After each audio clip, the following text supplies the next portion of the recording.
Ladies and gentlemen, welcome back to another SDW exclusive podcast, your go-to source for all the fallout from Friday Night Lightning.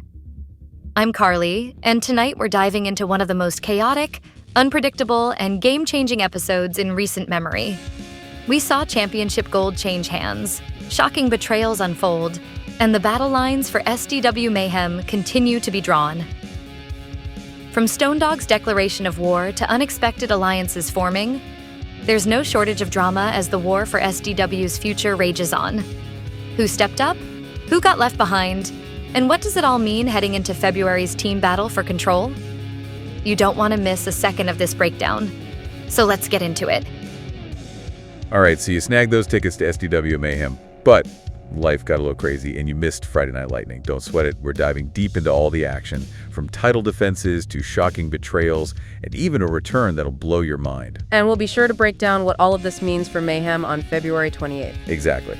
But first, I have to give props to Stone Dog for the incredible amount of work that goes into each episode. Absolutely. What's so impressive about Stone Dog Wrestling is the sheer dedication behind it. I mean, this isn't some slapped-together show. He spends 24 to 48 hours on each episode crafting a wrestling world that feels like a real TV show week after week. I think about the effort that must take, and that reminds me, folks, social media algorithms are brutal to original content like this. Watching, sharing, telling your friends, it all makes a difference.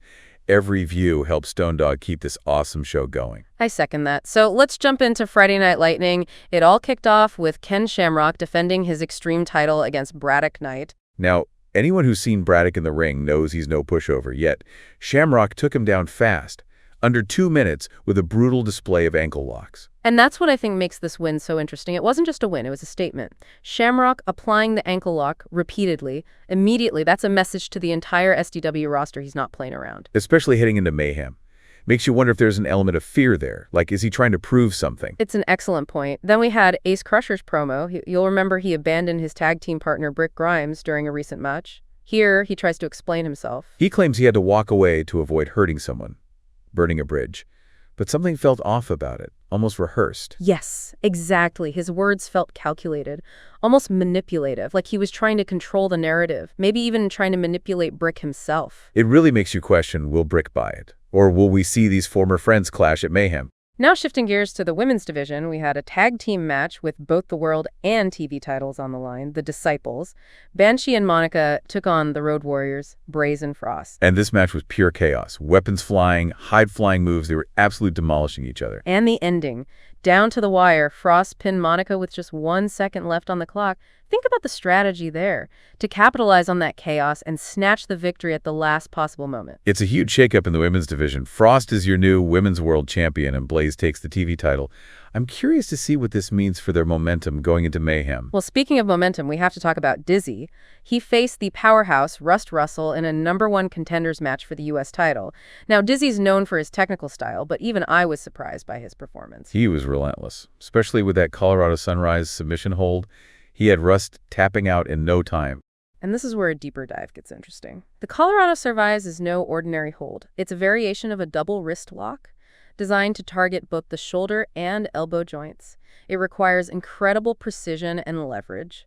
Dizzy not only executed it flawlessly, but he used it repeatedly, wearing Rust down. He definitely earned that OS title shot.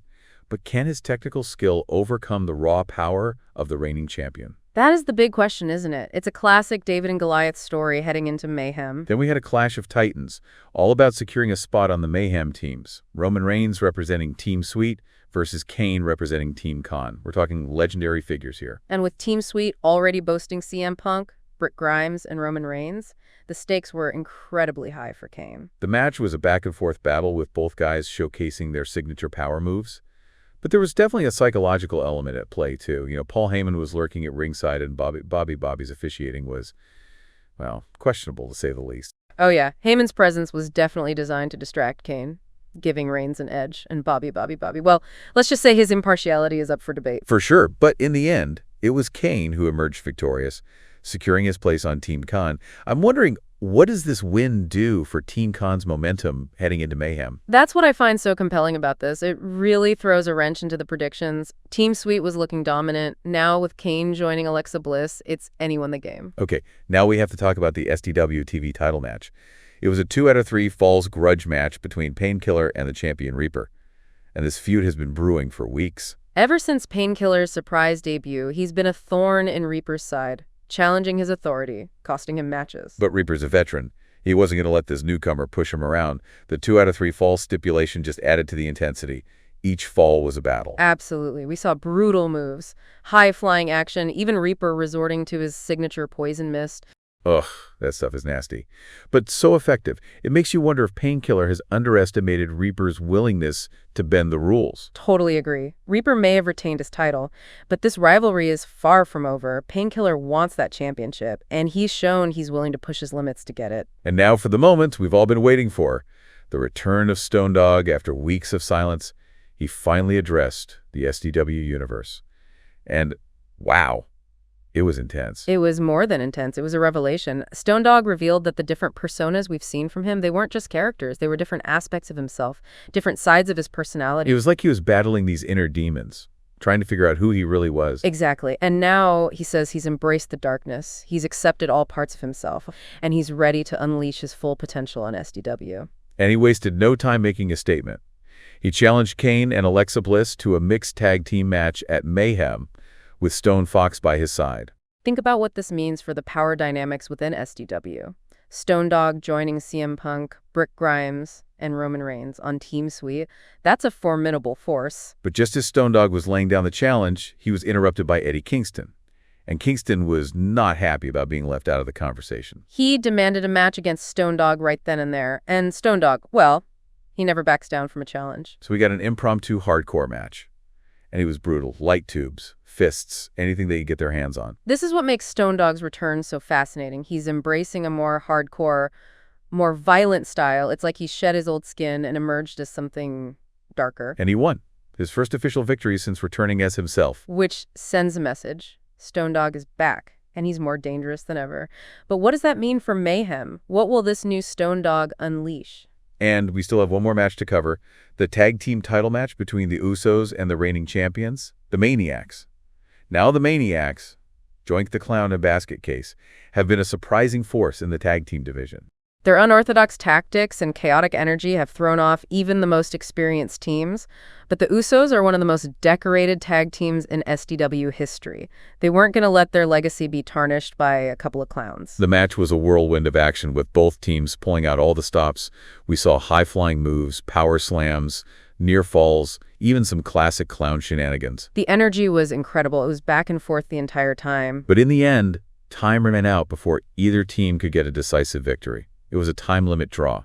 Which means the Maniacs retain their titles, but you have to wonder, how long can they hold on? The Usos are coming for them. This could be the start of a long and intense rivalry, and we'll be here to break it all down for you. Absolutely. We've only just scratched the surface of what this episode means for the future of SDW, and especially for Mayhem. So much is at stake. And remember, folks, you're not just spectators. You're part of this world. Stone Dog puts in insane hours to make this happen, and your support keeps it going. Subbing to the channel, picking up merch, even just hitting that like button, it all makes a difference. It's true. And we'll be back in just a bit to analyze what all this means for you heading into SDW Mayhem. So we've got a lot to unpack here. We've seen title defenses, shocking betrayals, and a return from the shadows. But the real question is, what does this all mean for SDW Mayhem? That's the big question. And it's what makes this deep dive so exciting. Let's start with the most obvious one. Will Brick Grimes forgive Ace Crusher? Or will these former friends go head-to-head at Mayhem? I think it all hinges on whether Brick buys Ace's explanation. Remember, his promo felt calculated, almost like he was trying to manipulate the audience? And maybe even manipulate Brick himself, trying to win back his trust through a carefully crafted performance. Precisely. It really raises the question, is Ace truly remorseful? Or does this newfound ambition turning him into someone we don't recognize? It's a classic wrestling storyline. Friendship tested, loyalties broken. And the fallout could be huge for Mayhem. Speaking of huge fallout, we have to talk about Frost's stunning victory. To become the Women's World Champion in the final seconds of that match, that takes incredible strategy and opportunism. It definitely makes you wonder, did Banshee and Monica underestimate the Road Warriors? Did they get caught up in the chaos and let their guard down? That's the beauty of tag team wrestling. It's not just about individual skill. It's about communication, teamwork, and being able to anticipate your opponent's moves. And Frost and Phillies clearly have that synergy. They capitalized on every opening, every mistake. Which makes their momentum heading into Mayhem undeniable. They're the new champions, they're on a roll, and they're hungry to prove themselves. And speaking of hungry, let's talk about Dizzy. He pulled off an incredible upset against Russ Russell, earning himself a shot at the U.S. title. But can his technical prowess overcome the raw power of the reigning champion? It's the age-old question, brains versus brawn. Dizzy demonstrated incredible skill and strategy with that Colorado Sunrise submission hold. But we can't forget that championships aren't won on technical skill alone. There's a certain ruthlessness, a killer instinct, that separates champions from contenders. Absolutely, and that's what makes this matchup so intriguing. Dizzy has the heart, but does he have the fire? Mayhem will be the ultimate test. Then we have the wild card of Stone Dog's return.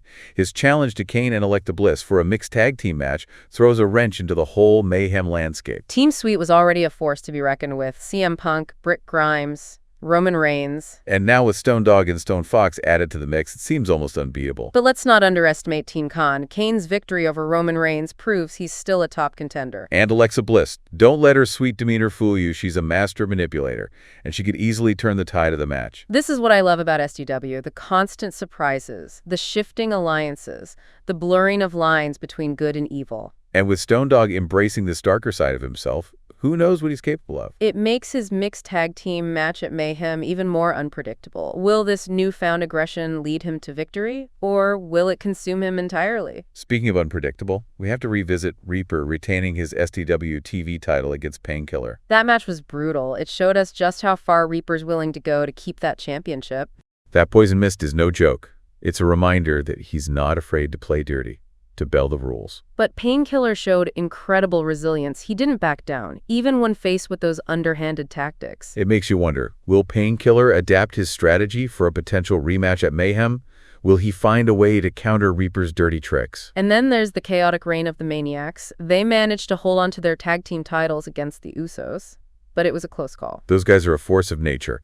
Their unpredictable style and wacky antics make them so difficult to face. The Usos put up a good fight, but they couldn't quite overcome the Maniacs' chaotic energy. It's almost like trying to wrestle a whirlwind. But you know, the Usos won't give up easily. They'll be back for those titles. Absolutely. This is just the beginning of what could be a legendary rivalry, and it's all building towards Mayhem. Exactly. And we can't forget that all of this entire world of SDW, is the creation of one incredibly dedicated individual, Stone Dog. He puts in countless hours to bring this show to life week after week.